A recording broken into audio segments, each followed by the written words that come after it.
भारत सरकार ने एक बहुत जबरदस्त प्लान तैयार किया है। इसकी कूटनीति को कोई नहीं रोक सकता। सेना भी इसका सपोर्ट कर रही है और सेना भी वही स्टेप ले रही है जो मोदी जी ने गाइड किया है।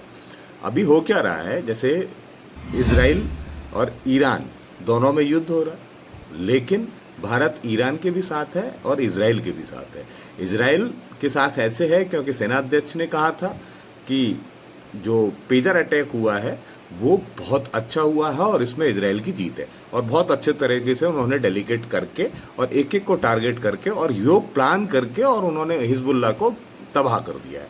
उसके बाद अभी भारत ने इजराइल के अपोजिट जो ईरान दुश्मन है उसको अपने युद्धपोत भेज दिए।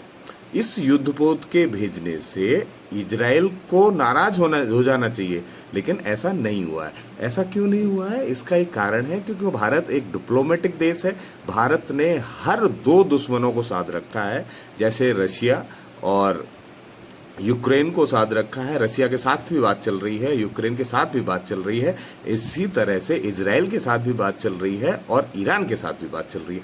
और भारत ने अभी सभी लोगों को ये दिखा दिया है कि ये युद्ध का समय नहीं है और इस समय पे अपने आप को युद्ध से बचा के किस तरह से सारे देशों को साथ मिलकर आगे बढ़ाया सकता है। अब युद्धपोत भेजने का, जो ईरान के साथ पास में युद्धपोत भेजने का कारण मेन ये है कि उन्होंने अपनी सेना का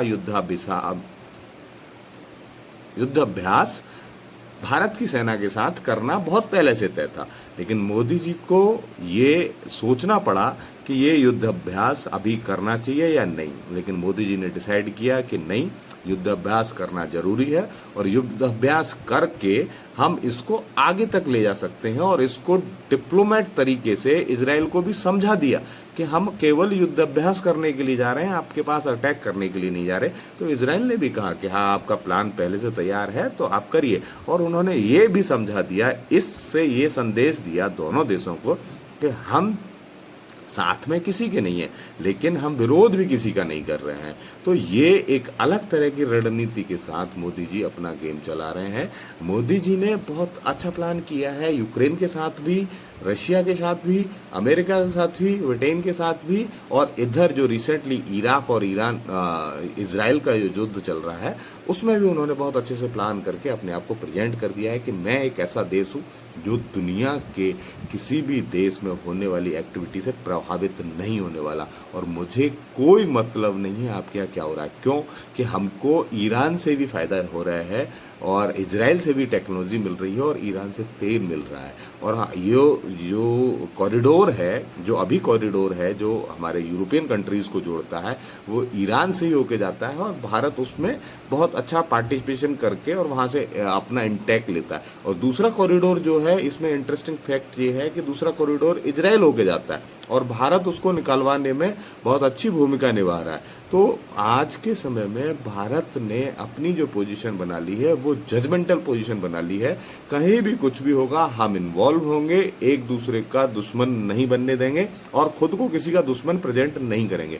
हम केवल और केवल यही बताएंगे कि आप शांति से रहो, युद्ध का समय नहीं है। मोदी जी की ये नीति है और इस समय पे बहुत सटीक चल रहा है।